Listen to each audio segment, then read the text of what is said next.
Assalamualaikum warahmatullahi wabarakatuh.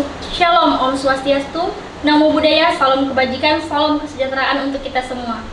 Dewan juri yang terhormat, perkenalkan kami tim debat dari Institut Agama Islam Sultan Muhammad Syafiuddin Sambas. Saya Silvianisi sebagai pembicara pertama. Saya Muhammad Fiaryadi selaku pembicara kedua. Dan saya Tanwiris Kiramadini selaku pembicara ketiga. Baik, pada kesempatan kali ini kami akan mempresentasikan artikel kami dalam perspektif pro dengan mosi keterwakilan perempuan minimal 30% dalam pencalonan DPR dan DPRD. Dewan juri yang terhormat, negara demokrasi adalah negara yang berkeadilan. Hal tersebut tertuang dalam pasal 28D ayat 3 Undang-Undang Dasar 1945 yang menyatakan bahwa setiap warga negara memiliki hak kedudukan yang sama dalam pemerintahan. Berbicara tentang hak kesetaraan gender dan keterwakilan perempuan, berdasarkan teori feminisme yang dipelopori oleh Lady Mary Montagu dan Marquis Condorcet, di mana mereka memfokuskan pada 3 bidang kajian. Yang pertama, keadaan perempuan dalam masyarakat, yang kedua, pembahasan tentang perempuan, dan yang ketiga, pembelaan terhadap perempuan.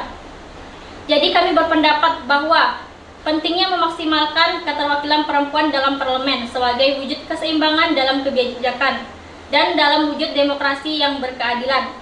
Selanjutnya akan disampaikan oleh pembicara kedua. Selaras dengan teori keadilan yang dikemukakan oleh John Rawls, bahwa keadilan adalah suatu sistem yang memperhatikan kepentingan semua orang, terutama mereka yang paling tidak berdaya dan mereka yang menghindari diskriminasi.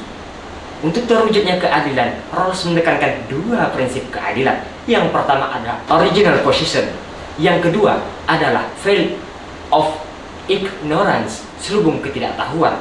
Teori ini didukung oleh teori Immanuel Kant bahwa keadilan adalah suatu prinsip moral yang harus dimiliki oleh setiap orang untuk mewujudkan kesetaraan yang sama. Bahkan pada pasal Undang-Undang tahun 1945, tepatnya pada pasal 34, bahwa negara menjamin, menjaga, dan memfasilitasi seluruh rakyatnya.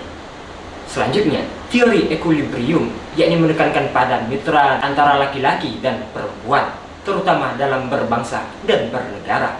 Bahkan ditegaskan pada pasal 10 ayat 7 Undang-Undang Nomor 7 2017 tentang pemilu, bahwa penyelenggara pemilu harus memperhatikan komposisi keterwakilan perempuan paling sedikit 30%. Bahkan didukung oleh pasal 173 ayat 2 huruf E, yaitu partai politik apabila ingin mencalonkan partainya haruslah mencapai 30% paling sedikit keterwakilan perempuan terhadap partainya. Selanjutnya, solusi dan gagasan akan disampaikan oleh pembicara ketiga. Solusi dan gagasan yang dapat kami tawarkan dari teori Roscoe yang menyebutkan bahwa kepentingan-kepentingan dapat dilindungi oleh hukum yang diistilahkan dengan agent of change, yang mana hukum sebagai alat yang memberikan dampak yang dapat memperbarui pola hidup masyarakat. Berdasarkan teori tersebut, maka kami merekomendasikan adanya perubahan-perubahan mekanisme yakni sebagai berikut. Yang pertama, revisi Undang-Undang Nomor 7 Tahun 2017 tentang Pemilu, pasal 168 ayat 2 yang menyatakan pemilu untuk memilih anggota legislatif yang dilaksanakan sistem proporsional terbuka menjadi sistem proporsional tertutup, karena lebih tepat untuk mewujudkan keterwakilan perempuan minimal 30% dalam lembaga legislatif. Yang kedua, memberikan pendidikan politik pada perempuan mengenai pentingnya hak perempuan dalam partai politik.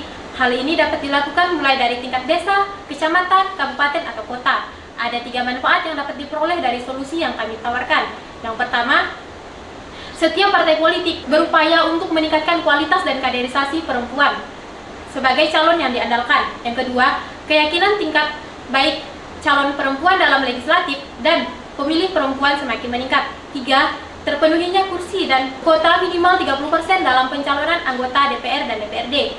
Berdasarkan pemaparan yang kami sampaikan, maka kami tim debat IAIS Sambas secara tegas pro dengan mosi keterwakilan perempuan minimal 30% dalam pencalonan anggota DPR dan DPRD.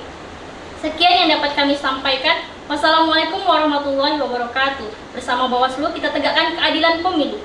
Salam demokrasi.